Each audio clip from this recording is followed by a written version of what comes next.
नमस्कार बंधुरा welcome to Munna official Bangla नतून आरेकटा भिडियोते। आज के आमी कथा बोलबो इंडिया भार्सेस श्रीलंका सिरिजेर द्वितीय टी20 सिरिज खेला निये। तो चलुन देरी ना करे आजकेर भिडियो शुरू करा जाक। तो प्रथमे किन्तु इंडिया टसे जिते बल करार सिद्धान्त नेয় এবং श्रीलंका किन्तु इंडियार एगेन्स्टे 161 রান করে এবং 162 কিন্তু ইন্ডিয়াকে টার্গেট দেয়। এই 162 রান করতে কিন্তু শ্রীলঙ্কা প্রথম নিঃসংখ্যা 24 বলে 32 রান করে এবং কুশল মেন্ডিস এই দিন কিন্তু ব্যর্থ যায় এবং কুশল পেরেরা কিন্তু প্রথম নিঃসংখ্যার 7 দিয়ে 34 বলে 53 রানের একটা দুর্দান্ত ইনিংস খেলে এবং মিডল অর্ডারে কিন্তু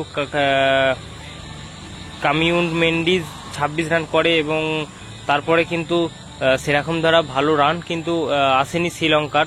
তার কারণ শ্রীলঙ্কা যেই শুরুটা পেয়েছিল লাস্টের দিকে কিন্তু সেই শুরুটার এগেনস্টে কিন্তু কোনো রান করতে পারেনি এবং ইন্ডিয়ার বোলিং নিয়ে যদি কথা বলি সিরাজ কিন্তু ব্যর্থ যায়, 3 ওভারে 27 রান দিয়ে কিন্তু কোনো উইকেট পায়নি এবং হর্ষদীপ সিং প্রথমে কিন্তু মূল্যবান একটা উইকেট নেয়। তো হর্ষদীপ সিং কিন্তু কুশল মেন্ডিসের উইকেটটা নিয়ে কিন্তু শ্রীলঙ্কার কোমর ওখানে ভেঙে দেয়।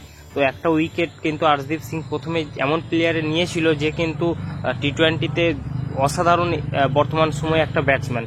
তো হর্ষদীপ সিং কিন্তু কুশল মেন্ডিসের উইকেটটা নেয়। পরে কিন্তু অক্ষর প্যাটেল, রবি বিষ্ণয়ীরা এসে শ্রীলঙ্কার একদম ব্যাটসম্যানদেরকে কিন্তু ধূলিসাৎ করে দেয়। তো রবি বিষ্ণয়ী কিন্তু 4 ওভারে 3 উইকেট নেয় এবং অক্ষর প্যাটেল 4 ওভারে 2 উইকেট নেয়। পরে কিন্তু হার্দিক পান্ডিয়া মিডল অর্ডারে বল করতে এসে কিন্তু 2 ওভার বল করে 2টো মূল্যবান উইকেট নেয় এবং রিয়ান পরাগ কিন্তু দুর্দান্ত বল করছিল, 4 ওভারে কিন্তু 30 রান দেয় 7.5 ইকোনমিক রেটে এবং অক্ষর প্যাটেল, রবি বিষ্ণয়ীর মতো বলারদের থেকে কিন্তু দুর্দান্ত সুইং কিন্তু রিয়ান পরাগ করছিল এবং উইকেট না পেলেও কিন্তু দুর্দান্ত একটা বল করছিল রিয়ান পরাগ। সে যদি এরকম ভাবে বল করে কিন্তু টি20 কেন অন্য ফরম্যাটেও কিন্তু তার জায়গা কিন্তু সবার আগে ওয়াশিংটন সুন্দর থেকে শুরু করে সবার আগে কিন্তু পাকা করে নেবে। তো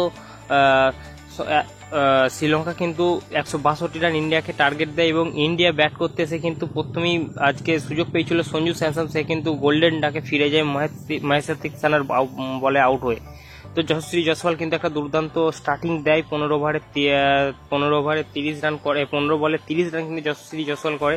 তার আগে বলে রাখি কিন্তু শ্রীলঙ্কা 162 রান করেছিল কিন্তু খেলার সেকেন্ড ইনিংসে কিন্তু বৃষ্টি চলে আসায় খেলাটা 8 ওভারে হয়েছিল সেকেন্ড ইনিংসটা এবং ডাকওয়াল উইস্টের মাধ্যমে কিন্তু 78 রানই করতে হতো, 8 ওভারে 78 রান করতে হতো ইন্ডিয়াকে। তো সেই এগেনস্টে কিন্তু যশস্বী জয়সওয়াল দুর্দান্ত একটা ইনিংস খেলে সূর্যকুমার যাদবের সঙ্গে। সূর্যকুমার যাদব 12 বলে 26 রানের একটা ইনিংস খেলে। যে শুরুটা কিন্তু পাওয়ার প্লেতে দরকার ছিল সেটা কিন্তু সূর্যকুমার যাদব 3 নম্বরে ব্যাট করতে এসে যশস্বী জয়সওয়ালের সঙ্গে দেয় এবং একটা সময় কিন্তু ইন্ডিয়া একটু চাপের মুখে পড়ে গিয়েছিল, তার কারণ খেলাটা কিন্তু 6 ওভার 3 বল পর্যন্ত চলে গিয়েছিল এবং পরে কিন্তু হার্দিক পান্ডিয়া মিডল অর্ডারে ব্যাট করতে এসে 9 বলে 22 রানের একটা দুর্দান্ত ইনিংস খেলে 224 টাইগ রেটে কিন্তু ম্যাচটা জিতিয়ে দেয় ইন্ডিয়াকে। এবং হার্দিক পান্ডিয়ার কথা বলে কিন্তু দুর্দান্ত পারফরমেন্স করেছে, 2 ওভার বল করে 2টো উইকেট এবং 9 বলে 22 রান করে ইন্ডিয়াকে যে চ্যাম্পিয়ন করেছে। তো একটা দুর্দান্ত ইনিংস কিন্তু হার্দিক পান্ডিয়া ইন্ডিয়াকে দিল এবং দুর্দান্ত জয় কিন্তু একটা দিল। এবং সূর্যকুমারের ক্যাপ্টেন নিয়ে কিন্তু কথা বললে অসাধারণ কিন্তু ক্যাপ্টেনশিপ সূর্যকুমার যাদব করেছে সেকেন্ড খেলায় এবং ফার্স্ট খেলাটা কিন্তু অতটা ভালো ক্যাপ্টেনশিপ হয়নি কিন্তু সেকেন্ড খেলায় কিন্তু সে তার ক্যাপ্টেনশিপ নিয়ে কোনো কথা হবে না, দুর্দান্ত ক্যাপ্টেনশিপ করেছে এবং রিয়ান পরাগকে দিয়ে বল করানো, যে 6 নম্বর বলার এবং রিয়ান পরাগকে দিয়ে বল করানো, 4টে মূল্যবান ওভার করানো কিন্তু সত্যি একটা অসাধারণ ক্যাপ্টেনশিপ বলা যেতে পারে। এবং আমাদের যে হেড কোচ আছে গৌতম গম্ভীর, সে কিন্তু দুর্দান্ত তার মেন্টালিটি দেখাচ্ছে, দুর্দান্ত কিন্তু কোচিং করছে এবং যে টিপসগুলো কিন্তু প্লেয়ারদেরকে দিচ্ছে সেই টিপস নিয়ে যদি প্লেয়াররা তার কথা শুনে কিন্তু এরপর ইন্ডিয়ার ভবিষ্যৎ কিন্তু অনেক উজ্জ্বল। তার কারণ গৌতম গম্ভীরকে পেয়ে কিন্তু আমরা তো খুশি এবং ক্রিকেট ম্যানেজমেন্টও কিন্তু অনেক খুশি হবে, তার কারণ গৌতম গম্ভীর কিন্তু খেলা অনেক প্লেয়ারের মধ্যে থেকে যত প্লেয়ার আছে তাদের থেকে কিন্তু অনেক ভালো বোঝে। তো গৌতম গম্ভীরকে কিন্তু কোচ হিসেবে পেয়ে কিন্তু আমরা তো সবাই খুশি হয়েছি, ইন্ডিয়ার টিমও আশা করি খুশি হবে এবং গৌতম গম্ভীর ভবিষ্যতে কি প্ল্যান করে রেখেছে সেটা আমাদের দেখার বিষয়।